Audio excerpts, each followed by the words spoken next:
اب نوٹ کر لیجئے، یہ کتابیں اگر آپ پڑھنا چاہیں تو کتاب الملاحم میں پڑھیے۔ بدترین عذاب عربوں پر آیا کھڑا ہے، سروں پر تنا ہوا ہے، بدترین۔ ایسی جنگ ہونی ہے الملحمۃ العظمیٰ، جس کو کہ میں بھی آپ کو گواہی پیش کر دوں گا، جسے کہا گیا ہے لاسٹ کروسیڈ۔ بش نے بھی کروسیڈ کا لفظ بول دیا تھا، پھر واپس لیا اس نے۔ نکل جاتی ہے جس کے منہ سے سچی بات مستی میں، فقیہ مصلحت بین سے اور ہندے بادہ خار اچھا، کروسیڈ کہہ کر پھر واپس لیا۔ یہ کروسیڈ، اس کے اوپر جس قدر نقصان ہونا ہے عربوں کا، گریٹر اسرائیل بنے گا، یہ عراق، شام، اردن، سعودی عرب کا کچھ شمالی علاقہ، ترکی کا جنوبی علاقہ، مصر کا صحرائے سینا، اور اس کے ساتھ ہی جو بہترین اس کا زرخیز ترین علاقہ ڈیلٹا آف نائل، یہ سب یہودیوں کے قبضے میں جائیں گے۔ اس کو حدیث میں کہا گیا الملحمۃ العظمیٰ۔ عیسائی 80 علم لے کر مسلمانوں تم پر حملہ آور ہوں گے، اور ہر علم کے نیچے 12,000 فوج ہوگی، 9.5 لاکھ فوج۔ یہ نیٹو کی تیاری کس کے لیے ہو رہی ہے؟ جب USSR کا خاتمہ ہوا تو پوچھا گیا تھا نیٹو چیف سے، اب کس لیے؟ تمہارا وہ دشمن تو ختم ہو گیا، اب ہمیں اسلامک فنڈامنٹلزم سے نمٹنا ہے۔ وہ جانتے ہیں خطرہ یہی ہے، اب اسلام ابھر سکتا ہے، مسلمانوں کے سینوں کے اندر وہ آگ ہے، اوپر خاکستر آ گیا ہے، تمہیں اٹھانا بیٹھنا، یہ اندر تو انگارہ ہے، اوپر سے راکھ ہے، اس سے دھوکہ نہ کھا جانا ان کے دلوں کے اندر۔ اور بش نے کہا تھا مسلمان چاہتے ہیں کہ ہسپانیہ سے لے کر انڈونیشیا تک نظام خلافت قائم کریں، اور میں حیران ہوا تھا کہ اس کمبخت کو ہسپانیہ کا خیال کیسے آ گیا؟ ہمیں تو کبھی آتا ہی نہیں، اب ہم تو بھول گئے، وہ تو 500 برس پرانی بات ہے جبکہ وہاں سے ہمیں نکال دیا گیا تھا۔ اگرچہ اقبال نے کہا تھا ہے ارض فلسطین پہ یہودی کا اگر حق، ہسپانیہ پر حق نہیں کیوں اہل عرب کا؟ ہسپانیہ میں تو 800 سال حکومت کی مسلمانوں نے، اور ابھی 500 برس ہی گزرے ہیں نا۔ یہودی تو ارض مقدس سے 2000 سال نکالے گئے، انہیں لا کے آباد کیا گیا، عربوں کے سینے میں خنجر پھونک دیا گیا۔ وہ چھوٹا سا ملک جو چاہتا کرتا، کوئی پوچھنے والا نہیں۔ امریکہ جیسے اپنے بیٹے کی حفاظت کرے ویسے کرتا ہے اس کی۔ اور حضور نے فرمایا ہے وہ جنگ جب ہوگی تو ایک باپ کے اگر 100 بیٹے ہوں گے تو 99 ختم ہو جائیں گے، ایک بچے گا۔ یہ حدیث ہے، حدیث ہے صحیح۔ اور آپ نے فرمایا ویل للعرب من شر قد اقترب، عربوں کے لیے ہلاکت ہے، عربوں کے لیے بربادی ہے اس شر سے جو قریب آ چکی ہے۔ اور آج جس طرح انہوں نے ان کی تہذیب کو اختیار کر لیا ہے، دبئی جا کر دیکھیے، بدترین مغربی معاشرہ جو ہے وہ دبئی کے اندر ہم نے قائم کر کے دکھا دیا۔ اب سعودی عرب اس راستے پر بڑھ رہا ہے۔ اور اس کے بعد نمبر 2 پر جو ہے ہم پاکستانی ہیں، لیکن میں اس کے وہ پہلی بات جو کہہ رہا ہوں وہ تو یقینی ہے، اس میں تو احادیث صحیحہ موجود ہے۔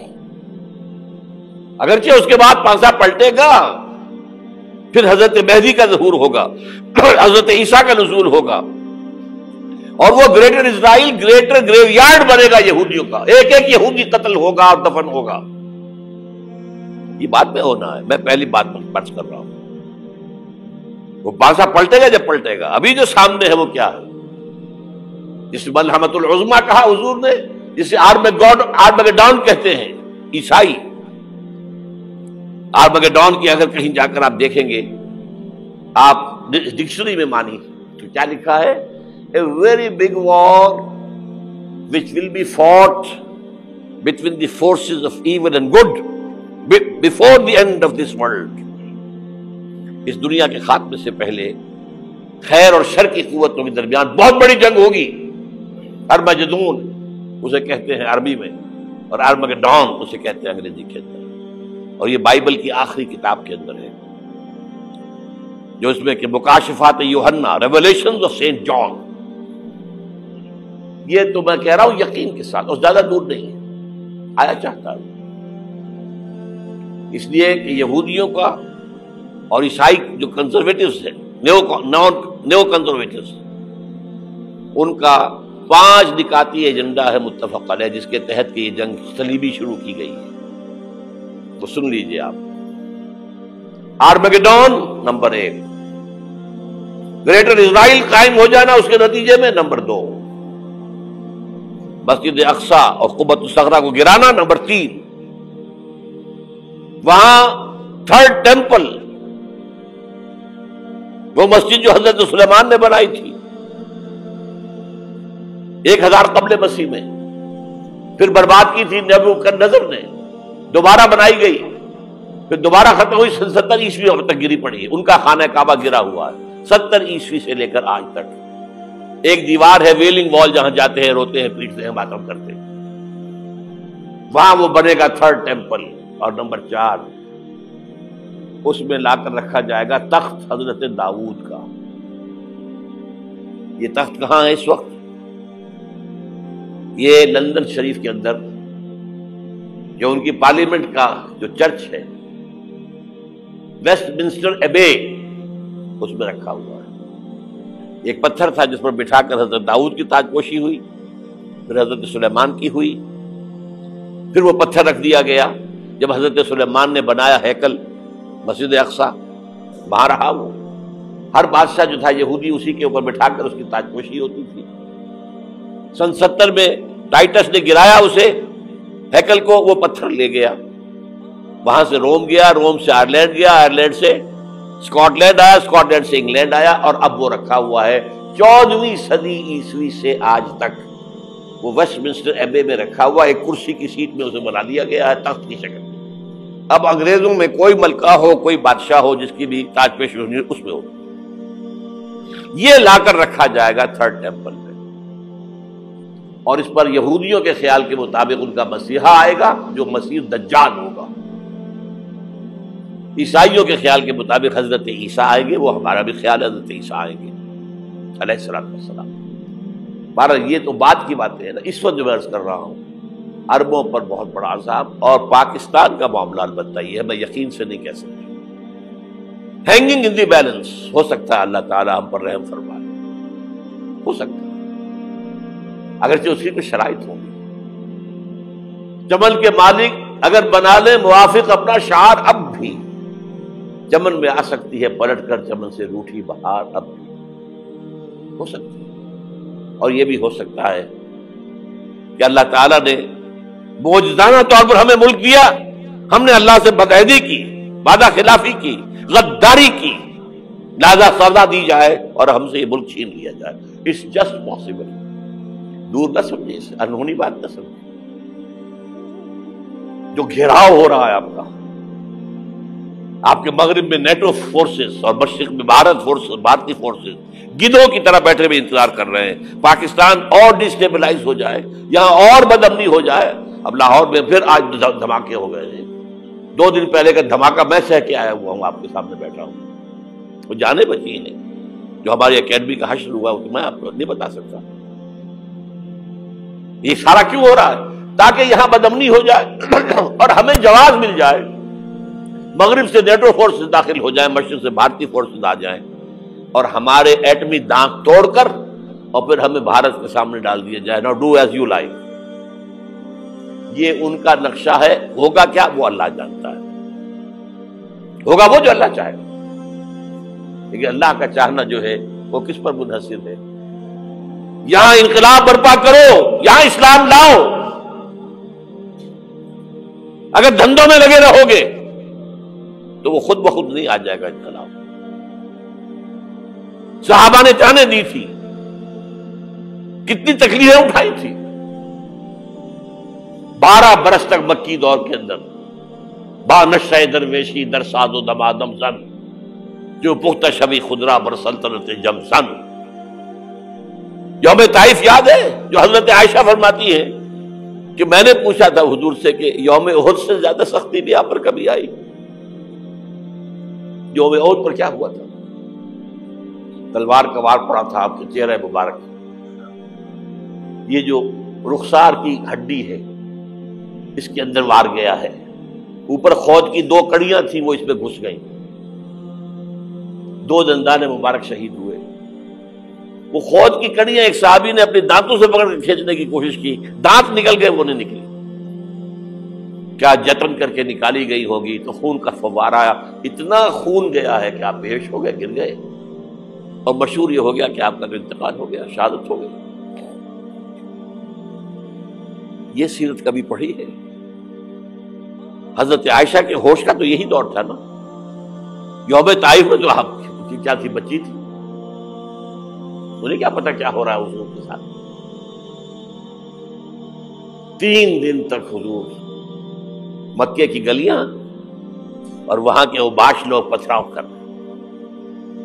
گئے تھے اس امید میں کہ شاید وہاں کا کوئی سردار ایمان لے آئے، تو یہاں تو ابو طالب بھی فوت ہو گئے، یہی دنیاوی سہارا تھا، خاندانی سہارا تھا ابو طالب کے ذریعے، اور گھر میں ایک دلجوئی کرنے والی رفیقہ حیات تھی، وہ بھی، ان کا بھی انتقال ہو گیا۔ آپ نے کہا یہ عام الحزن ہے، اب تو سب کو طے ہو گیا قریش کو کہ اب جیسے قتل کر دو، اسی لیے آپ گئے طائف، شاید وہاں کا کوئی بڑا سردار مانے ایمان لے آئے مجھ پر تو میں اپنا مرکز ادھر شفٹ کر دوں۔ تینوں سے ملے ہیں، تینوں نے وہ جواب دیے ہیں، نکل جاؤ یہاں سے، میں تمہارے ساتھ بات بھی کرنے کو تیار نہیں۔ اچھا، تمہارے سوا کوئی نہیں ملا تھا اللہ کو نبی بنا کر بھیجنے کے لیے؟ دیکھو جاؤ، میں بات نہیں کرنا چاہتا، ہو سکتا ہے میں بے عزتی کر بیٹھوں، اور واقعی تم اللہ کے نبی ہو تو میں مارا جاؤں گا، جاؤ جاؤ جاؤ۔ یہ سلوک محبت کے ساتھ ملا ہے۔ اور پھر چھوکروں کو، اسٹریٹ ارچنز جنہیں آپ کہتے ہیں، اشارہ کیا، خبر لو ان کی، پتھراؤ ہو رہا ہے، ساتھ کوئی ہے ہی نہیں، ایک آدمی صرف، زید ابن حارثہ۔ اب سامنے سے پتھر آ رہے ہیں تو حضرت زید آگے آ جاتے ہیں، ڈھال بنتے ہیں، مجھے لگے پتھر حضور کو لگے، آپ پیچھے سے آ رہے ہیں، چاروں طرف سے تو ڈھال نہیں بن سکتا ایک شخص، جسم لہو لہان، خون جا کر جوتیوں میں جم گیا ہے، جوتی اتر نہیں دی۔ پھر وہاں سے واپسی پر جو دعا مانگی ہے، اللہم الیک اشکو ضعف قوتی وقلت حیلتی وہوانی علی الناس، اے اللہ تیری جناب میں فریاد لے کر آیا ہوں اپنی قوت کی کمی کا، اپنے وسائل کی کمی کا، اور جو ذلت و خواری ہو رہی ہے لوگوں کے سامنے، الا ملتقننی، مجھے کس کے حوالے کر دیا ہے، الا بعیدی یتجہمنی، یہ میرے اوپر ہجوم کر کے آ جائے، حملہ کرے، اور عدو من لگتا امرے، یہ دشمن کے حوالے میرا معاملہ کیا، جو چاہے کر دے وہ۔ لیکن پھر عبدیت غالب آتی ہے، ان لم یکن علی غضبک فلا ابالی، اللہ اگر تو ناراض نہیں ہے تو مجھے کوئی پرواہ نہیں، سر تقدیم خم ہے جو مزاج یار میں آئے، مجھے اندیشہ یہ ہے کہ تو ناراض تو نہیں ہوگی۔ یہ تکلیفیں جھیلی ہے، سینکڑوں صحابہ نے جانوں کا نذرانہ پیش کیا ہے، احزاب کی جنگ میں فاقوں پر فاقے ہو رہے تھے، اور ان فاقوں کی حالت میں خندق کھودنے کا حکم ملا ہے، لوگوں کی کمریں دوہری ہو رہی ہیں، پتھر باندھے ہیں اپنے پیٹوں سے، اپنی چادروں کے ساتھ کس کر کمر دوہری نہ ہو جائے، اور جب صحابہ کدالیں چلا رہے ہیں تو کیا کہہ رہے ہیں، نحن الذین بایعوا محمدا علی الجہاد ما بقینا ابدا، اللہم لا عیش الا عیش الاخرہ۔ صحابہ کہتے تھے ہم وہ لوگ ہیں جنہوں نے محمد سے بیعت کی ہے کہ جہاد کرتے رہیں گے جب تک جان میں جان نکل جائے تو بات اور، جان ہے، چاہے ابھی بھوک سے کمر دوڑی ہوئی جا رہی، جان تو ہے۔ اور ایک دفعہ کہتے تھے اللہم لا عیش الا عیش الاخرہ، اللہ عیش، زندگی تو آخرت کی زندگی ہے۔ اور حضور فرماتے تھے، حضور کے بیٹھے ہوئے نہیں تھے گاؤں تکیہ لگا کر، پتھر اٹھا اٹھا کر خندق میں سے لے جا کے باہر پھینک رہے تھے۔ جب صحابہ کہتے ہیں اللہم لا عیش الا عیش الآخرہ، حضور فرما رہے ہیں فاغفر الانصار والمہاجرہ، اے اللہ ان انصار اور مہاجرین کی مغفرت فرما دے۔ پھر حضور کی خدمت میں کچھ لوگ آئے، حضور اب یہ فاقہ ناقابل برداشت ہو گیا، دیکھیے ہم نے یہ پتھر باندھے ہوئے اپنے پیٹ کے ساتھ۔ حضور نے کرتا اٹھا کر دکھایا، وہاں 2 پتھر بندھے ہوئے۔ یہ ہے سیرت النبی۔ آپ کس چیز کو سیرت النبی سمجھتے ہیں؟ بہرحال اس موضوع پر میری ایک کتاب ہے منہج انقلاب نبوی، کہ انقلاب کیسے آیا تھا۔ اگر دل میں ذرا بھی آرزو پیدا ہو گئی ہو کہ اللہ قبول کر لے مجھے بھی،